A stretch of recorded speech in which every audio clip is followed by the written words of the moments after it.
Hi, போன கிளாஸில் நம்ம வந்து ரன்னிங் ஸ்டிச்சு படிச்சிருப்போம். இப்போவும் நம்ம ரன்னிங் ஸ்டிச்சு தான் படிக்க போகிறோம். ஃபஸ்ட்டு நீங்கள் வந்து ஒரு லைனில் போட்டு பார்த்துருப்பீங்க. இனி வந்து ரவுண்டு, அதுக்கப்புறம் முக்கோணம், சதுரம், இந்த மாதிரி ஷேப்பில் நம்ம போட்டு பார்க்க போகிறோம். நீங்கள் லைனில் போட்டு நிறைய ப்ராக்டிஸ் பண்ணியிருப்பீங்கன்னு நினைக்கிறேன். நிறைய பண்ணுங்கள். பண்ணி பார்த்துட்டு வரலன்னா கூட என்கிட்ட கேளுங்க, நான் சொல்லி கொடுக்குறேன்.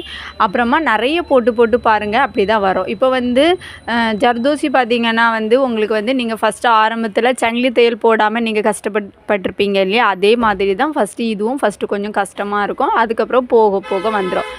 நீங்கள் போட்டு பார்த்துட்டிங்கன்னா இது வந்து ரொம்ப ஈஸியாக தான் இருக்கும். சரிங்களா? இப்போ வந்து நம்ம லைனில் போன கிளாஸில் பார்த்துட்டோம். இப்போ வந்து ஒரு ரவுண்டு, அதுக்கப்புறம் வந்து இந்த மாதிரி ஒரு சதுரத்தில் போட்டால் அந்த இடத்துல இருந்து எப்படி நம்ம அந்த முக்கெல்லாம் வளைச்சி எப்படி கொண்டு வரதுன்னு பார்ப்போம். சரிங்களா? இப்போ நான் வந்து ஒரு ரவுண்டில் போட்டு காமிக்கிறேன்.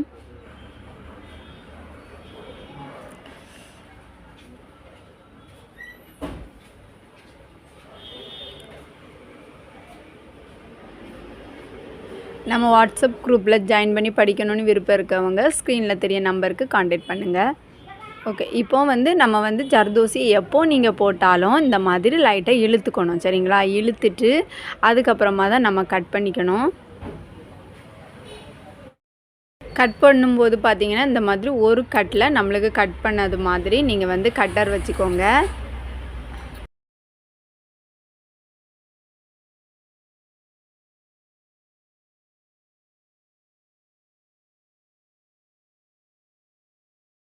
ஓகே, இப்போ வந்து நம்ம கட் பண்ணிட்டோம். இப்போ வந்து எப்பவும் போல் அடியிலேருந்து நூலை எடுத்துக்கலாம். நார்மல் த்ரெட்டு தான் எடுத்தாச்சு.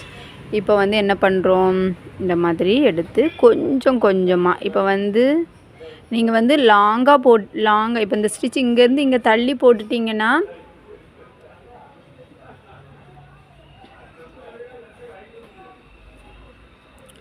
இப்போ இங்கேருந்து இங்கே கொஞ்சம் நீங்கள் தள்ளி போட்டிங்கன்னா அந்த இது என்ன ஆகும், இப்போ வந்து நீங்கள் இப்படி போட்டுட்டிங்கன்னா இது வந்து வளைவு என்ன ஆகும், உங்களுக்கு வந்து நல்லா இருக்காது. அப்போ நம்ம குட்டியாக தான் ஸ்டிச் பண்ணி சின்னதாக ஸ்டிச் பண்ணி இந்த ரவுண்டு வரும்போது அப்படி தான் வரணும். சரிங்களா? இப்போ நீங்கள் வந்து ஒரு லைனில் போடுறீங்க, அப்போ வந்து கொஞ்சம் லாங்காக போட்டால் கூட ஓகே. ஆனால் வந்து இந்த ரவுண்டு போடும்போது இந்த மாதிரி வளைவில் நீங்கள் போடும்போது கண்டிப்பாக சின்னதாக தான் ஸ்டிச் பண்ணணும். சரிங்களா?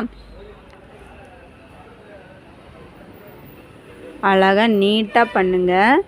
நீடில் எப்படி ஹேண்டில் பண்ணணும்னு போன கிளாஸில் நீங்கள் வந்து பார்த்துருப்பீங்க. சரிங்களா? இப்போ வந்து நம்ம வந்து இதை வந்து என்ன பண்ண முடியாது, எப்படி ஸ்டிச் பண்ணோன்னு கண்ணால் பார்க்க முடியாது. அது ஒரு உணர்வால் மட்டும்தான் இதை வந்து நம்ம பார்க்க முடியும். சரிங்களா?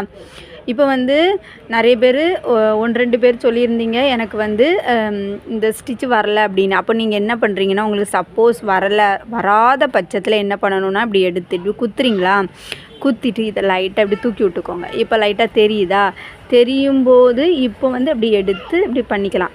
இது வந்து எப்போமாவது ஒரு வாட்டி நீங்கள் வந்து சரி ஓகே உங்களுக்கு சுத்தமாக வரலை அப்படிங்கிற பட்சத்தில் இந்த மாதிரி பண்ணிக்கோங்க. இல்லைனா அந்த இடத்துல பார்த்தீங்கன்னா என்ன ஆகும்னா, அந்த இடத்துல ஒரு மாதிரி கொஞ்சம் இடைவெளி மாதிரி தெரிவா, அந்த மாதிரி அசிங்கமாக இருக்கும். ஆனால் பர்ஃபெக்டாக பண்ணது இப்படி தான். ஆனால் வந்து உங்களுக்கு தெரியலை, எனக்கு வரவே இல்லை அப்படிங்கிற பட்சத்தில் அதை லைட்டாக தூக்கி விட்டுக்கோங்க. அது இன்னொருக்கா உங்களுக்கு சொல்லி கொடுக்குறேன், பார்த்துக்கோங்க.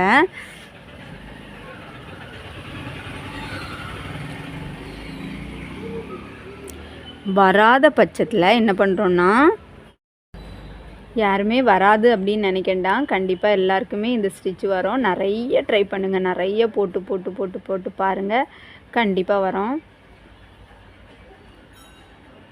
ஓகே, இப்போ இப்படி போடுறோமா, போட்டுட்டு என்ன பண்ணுறீங்கன்னா இந்த இடத்துல லைட்டாக அப்படி தூக்கி விட்டுக்கோங்க. உங்களுக்கு வரல அப்படின்னா தூக்கிட்டு இப்போ இந்த இடத்துல கொஞ்சம் இடைவெளி தெரிவா, இப்போ அந்த நூலை எப்படி கொண்டு வரதுன்னு உங்களுக்கு தெரியும் இல்லையா, அப்போ போட்டுட்டு மறுபடியும் இப்போ அந்த இடத்துல லைட்டாக தூக்கி விட்டுட்டு அப்படி நீங்கள் பண்ணிங்கன்னா உங்களுக்கு வந்துடும். சரிங்களா?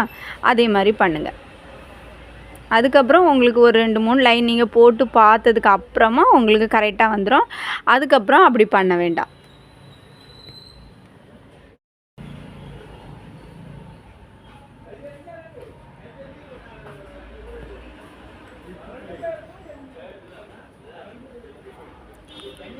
ஓகே, இப்போ வந்து நான் வந்து இந்த ரவுண்டில் போட்டு முடிச்சுட்டேன். பக்கத்தில் ஒரு சங்கிலி தையல் போட்டு நாட் போட்டுக்கிறேன்.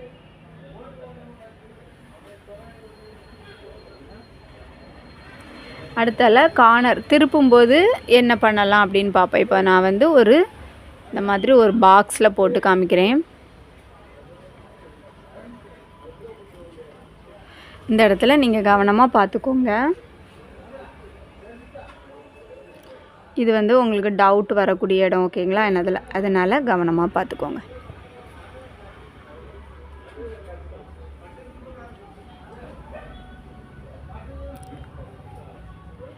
எப்பவும் போல் த்ரெட்டை வெளியே எடுத்தாச்சு.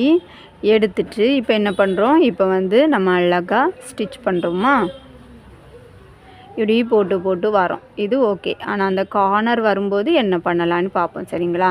இப்போ வந்து பக்கத்தில் வந்துட்டோம். நான் இந்த கார்னர் வந்துட்டோம் இல்லையா, அந்த இடத்துல வந்தோடனே நம்மளுக்கு முடிஞ்சுது.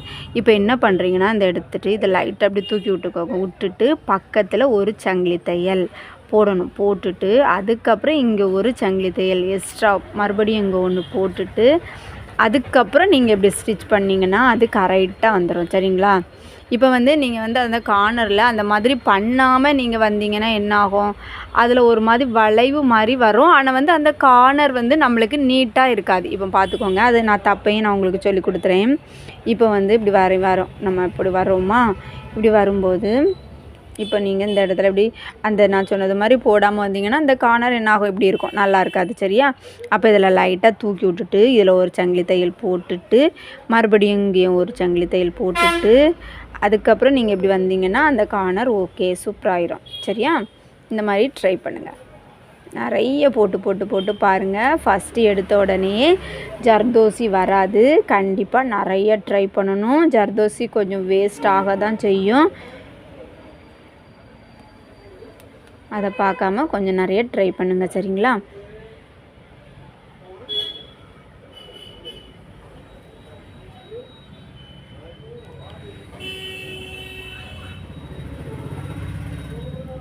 இதில் உங்களுக்கு எந்த டவுட் இருந்தாலும் கேளுங்க, நான் வந்து சொல்லி கொடுக்குறேன் கிளாஸில்.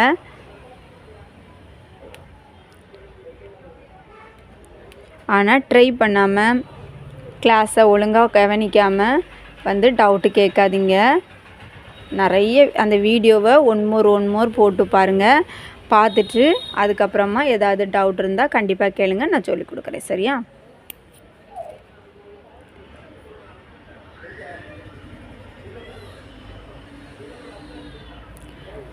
வரல இனி யாருமே ஸ்டிச் வரல அப்படின்னு கிளாஸில் யாருமே போடாமல் இருக்கண்டா. எந்த டவுட் இருந்தாலும் என்கிட்ட கேளுங்க, நான் சொல்லி கொடுக்குறேன். கண்டிப்பாக எல்லாருக்குமே இந்த ஸ்டிச் வரும், கண்டிப்பாக நம்ம போட்டுடலாம், சரியா? நிறைய ட்ரை பண்ணுங்கள், போட்டு போட்டு பாருங்கள், கண்டிப்பாக வரும். ஓகே, இப்போ வந்து இது முடிச்சுட்டு நான் பக்கத்தில் ஒரு சங்கிலி தையல் போட்டு இந்த ஸ்டிச்சை முடிச்சுக்கலாம். இப்போ வந்து நம்ம என்ன பண்ணியிருக்கோம், ஒரு ரவுண்டு, அதுக்கப்புறமா இந்த மாதிரி ஒரு பாக்ஸ்லேயும் போட்டுட்டோம் இல்லையா? இனி இது மட்டும் போட்டால் உங்களுக்கு கண்டிப்பாக ஸ்டிச் வராது. நெக்ஸ்ட்டு போகும்போது ரொம்ப திணறுவீங்க. இப்போ லைனில் போட்டு பார்த்தீங்க, அந்த லைனில் இருந்து நீங்கள் என்ன பண்ணணும்,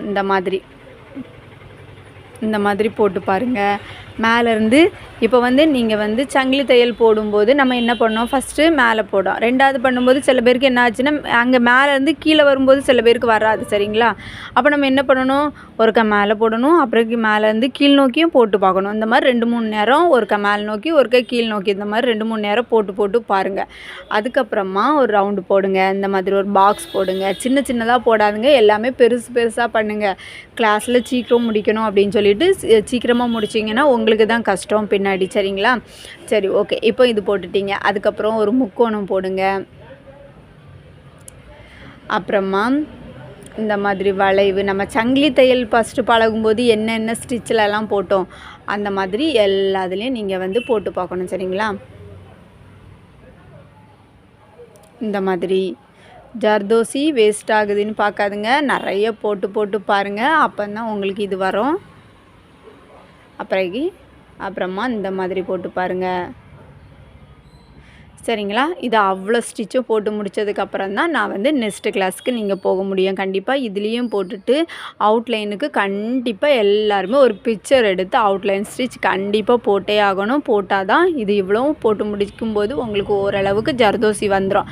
அதுக்கப்புறம் நீங்கள் என்ன ஒரு பிக்சரில் எதுலையாவது போடுவீங்க இல்லையா, அந்த பிக்சர் போடும்போது உங்களுக்கு சூப்பராக பர்ஃபெக்டாக வந்துடும்.